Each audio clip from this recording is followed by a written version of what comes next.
अस्सलाम वालेकुम दोस्तों पिछले एपिसोड में हमने देखा था बाला खातून इस्मिहान सुल्ताना से मिलने के बाद वापस हवेली में आ जाती है। फिर मालून खातून कहती है, मुझे बताओ बाला खातून के इस्मिहान सुल्तान ने तुम्हें क्या कहा है। तो बाला खातून कहती हैं कि कोई खास बात नहीं कही। फिर बाला खातून पूछते हैं, अगर तुम्हारे पास कुछ है तो मुझे बताओ। मालून खातून कहती हैं कि हमने गारों में सिपाहियों को भेजा है, जैसे ही हमें पता चलेगा कि वो लोग कहाँ पर हैं, फिर हम हमला करके अपना सामान वापस ले लेंगे। वो लोग अब हमसे कुछ भी नहीं छुपा सकते। हर राज आखिरकार सामने आ ही जाता है। फिर बाला खातून पूछते हैं, क्या उस्मान साहब की कोई खबर आई, क्या उन्होंने कोई खत भेजा है। इस पर उरान कहता है कि अभी तक तो कोई खबर नहीं आई। उसके बाद हम कोपरी हिसार किले में देखते हैं। कांता का जुनून से कमांडर को कहता है, जो मैंने अहकामात दिए थे क्या वो आसपास के ईसाई इलाकों में पहुंच गए हैं। वो कमांडर कहता है, बिल्कुल जनाब, अवाम किसी भी हालत में किसी किस्म की तिजारत यानी शहर के साथ नहीं करेगी। फिर ओलोफ से पूछता है कि किलों का सामान ठीक हालत में मौजूद है कि नहीं। ओलोफ कहता है, जनाब सब कुछ मेरे कंट्रोल में है।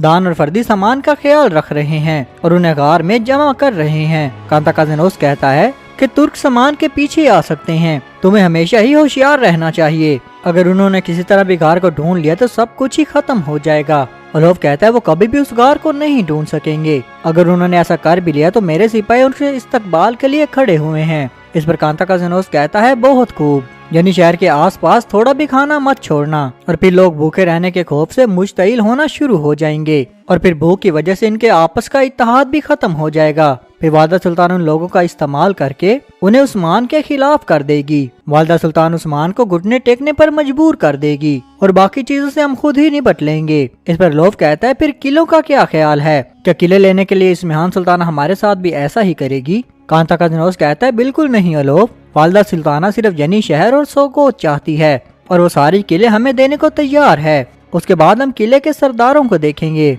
एक जंगल में तुर्गुत साहब ने उन्हें मुलाकात के लिए बुलवाया था। उसके बाद तुर्गुत साहब भी जंगल में उन सरदारों के पास आ जाते हैं। पहले तुर्गुत साहब उन्हें खुशामदीद कहते हैं। फिर दमीर खान सरदार को परेशान देखकर तुर्गुत साहब उसे कहते हैं, सरदार क्या मसला है, आप मुझे परेशान भी लग रहे हो और आप हमसे दूर भी खड़े हो। दमीर खान सरदार कहते हैं, तुर्गुत साहब आप हमसे क्या चाहते हो, आपने तो अपने भाइयों से मुंह मोड़ लिया था ना, जिनके साथ आप बैठकर खाना खाते थे। इस पर तुर्गुत साहब कहते हैं कि मैं इस्लाम के उस मकसद से कभी पीछे नहीं हटा और इसी वजह से आज मैंने आपको यहाँ पर बुलाया है। हमारे लोगों ने शहादत का जाम पीकर जो किले और जो जमीनें हासिल की थी और अपनी जानें देकर जिन जगहों की हिफाजत की, लेकिन अब वालदा सुल्ताना ने अलोफ और उनके साथियों को ये किले दे दिए हैं। इस पर राज भी कहते हैं, तुर्गुत साहब हमने तो ये सुना था कि जब ये तमाम मामलात हो रहे थे तो आप तो वालदा सुल्तान के साथ उसी मेज पर बैठे थे और जब हम उस्मान साहब के साथ मिलकर चाल चल रहे थे तो आपने वालदा सुल्ताना की मदद की। तुर्गुत साहब कहते हैं कि मैंने किसी की मदद नहीं की, उस दिन जो कुछ भी हुआ मैंने भी आपकी तरह ही अचानक सुना था। दरअसल आज जो मैं करना चाहता हूँ, मैं इस्मिहान सुल्ताना के खिलाफ एक चाल चलना चाहता हूँ। मैंने अपनी जमीन उस्मान साहब को नहीं दी जिसको मैं अपना भाई समझता था, तो मैं अपनी जमीन अलोफ और उसके कुत्तों को कैसे दे सकता हूँ। उन जमीनों पर मेरे भाइयों का खून बहाया गया है और वो किले यतीमों का हक हैं। सरदारान, आज जिस वक्त हम लड़ने में मसरूफ हैं उस वक्त काफिर इकट्ठे बैठकर मंसूबा बना रहे हैं। वो हमेशा ही हमसे खेल खेलते रहेंगे। उन्होंने हमारी जमीनों से सारा सामान ले लिया है और उन्हें गार के अंदर छुपा दिया है। असल में उनका इरादा ये है कि तुर्कमान भूख से मर जाएं, लेकिन मैं इस बात की इजाजत कभी नहीं दूंगा। हम उस वक्त हमला करेंगे जब उनको बिल्कुल ही तवक्को नहीं होगी। हम अलोफ और उनके कुत्तों को कत्ल कर देंगे। अब मुझे बताएं सरदारान, क्या इस रास्ते में आप लोग मेरे साथ हैं। उसके बाद हम उस्मान साहब को कोनिया में देखेंगे। सिपाही संगूर उनके पास आ जाता है और कहता है, जनाब हमने उनका पीछा किया है, उन्होंने सुल्तान मसूद को एक पहरेदार घर में रखा हुआ है। उस्मान साहब उनसे पूछते हैं, क्या उस घर का पिछला दरवाजा भी है। सिपाही संगूर हाँ में जवाब देता है। फिर उस्मान साहब उसी घर की तरफ चल पड़ते हैं जिस घर में उन्होंने सुल्तान मसूद को कैदी बनाकर रखा हुआ था। उसके बाद हम कांता काजनोस को देखते हैं। वो लोग को बता रहा था कि उस्मान कभी भी कोनिया से वापस नहीं आ पाएगा और उसकी गैर मौजूदगी में उसके लोग बिखर जाएंगे। अब कोई भी उन लोगों को मुत्तहिद नहीं कर सकता और बाकी का काम अलोफ हम खुद ही संभाल लेंगे।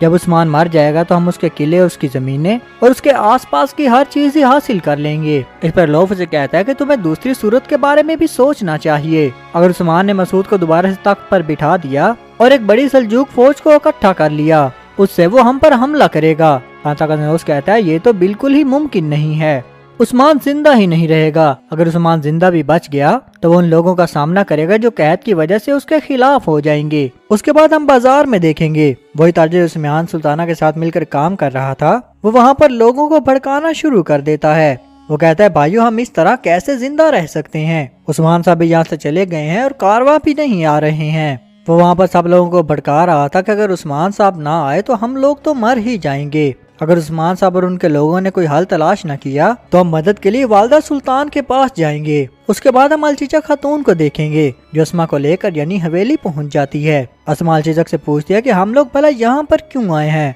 तुम्हें तो उन्होंने इस जगह से निकाल दिया था।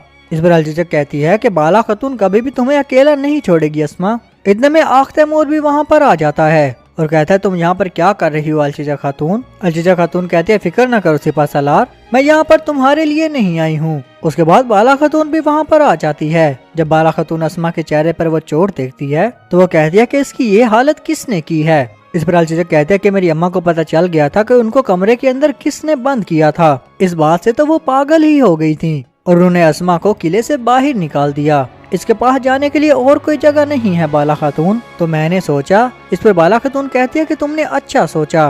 वो अस्मा को कहती है कि अस्मा अब से ये तुम्हारा घर है। अस्मा इस बात पर बहुत खुश हो जाती है और कहती है बाला खातून मैं इसकी कीमत जरूर अदा करूंगी। आयशा खातून कहती है अस्मा अल्लाह तुम पर राजी हो, लेकिन ये तुम्हारी गलती नहीं थी, तुम तो बस इसकी कीमत अदा कर रही हो। फिर बाला खातून कहती हैं कि अस्मा अब से हम तुम्हारी हिफाजत करेंगे। उसके बाद हम एक फ्लैशबैक देखेंगे। जब अस्मा किले से जाने की तैयारी कर रही थी तो बेंगे खातून उसके पास आ जाती है और कहती जब तुम्हारे माँ और बाप फौत हो गए थे तो मैंने तुम्हारी अपने बच्चों की तरह ही परवरिश की और मैंने तुम्हारा और तुम्हारे भाई का ख्याल रखा और तुमने मुझे इसका ये सिला दिया है। अस्मा कहती है बेंगे खातून मुझे माफ कर दें, मुझे पता है कि मैंने गलत किया है, लेकिन जब मैंने अलचीचा खातून को देखा कि वो क्या करना चाहती है तो मैं अपने आप को रोक नहीं सकी।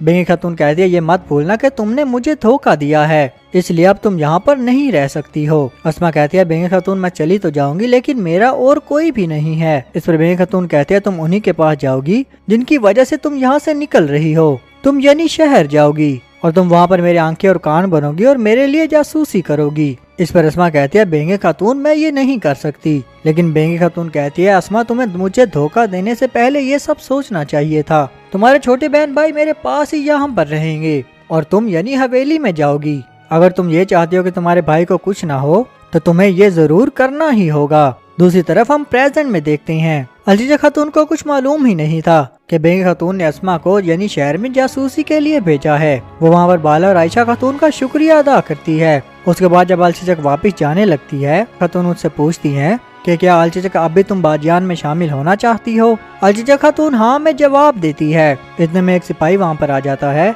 और कहता है कि कारवां न आने की वजह से तमाम लोग बाजार में जमा हो रहे हैं। उसके बाद हम बाजार में देखेंगे वहाँ पर वही ताजिर जो इस्मेहान सुल्ताना के साथ मिला हुआ है वो तमाम लोगों को उस्मान साहब के खिलाफ भड़का रहा था। इतने में बाला खातून भी वहाँ पर आ जाती हैं और उन्हें कहती हैं कि हमने तुम्हें तो इंतजार करने को कहा था और हमने कहा था कि हम सामान लेकर आएंगे, तो तुम ये सब क्या कर रहे हो। इस पर वो ताजिर कहता है कि इंतजार करने से मैं खाना नहीं मिलता बाला खातून, हम लोग तो यहाँ पर भूखे मर रहे हैं, लेकिन आपको क्या, आप तो हवेली में ऐश कर रहे हो। फिर बाला खातून कहती है कि कोई कहत नहीं है, तुम्हें ऐसा लगता है कि कारवां ना आने की वजह से कहत पड़ जाएगा। इस पर वो कहता है कि बाला खातून आपको तो कुछ मालूम ही नहीं है, ये सब उस्मान साहब की वजह से हो रहा है। उस्मान साहब की वजह से ही आसपास के ईसाई इलाके भी हमें कुछ नहीं दे रहे। वो कह रहे हैं कि उस्मान साहब के साथ सारे ही मुआहदे खत्म हो चुके हैं। ये सुनने के बाद बाला खातून और आख तैमूर एक साइड पर चले जाते हैं। आयशा खातून कहती है अगर मालहून खातून सामान ढूंढने में नाकामयाब रही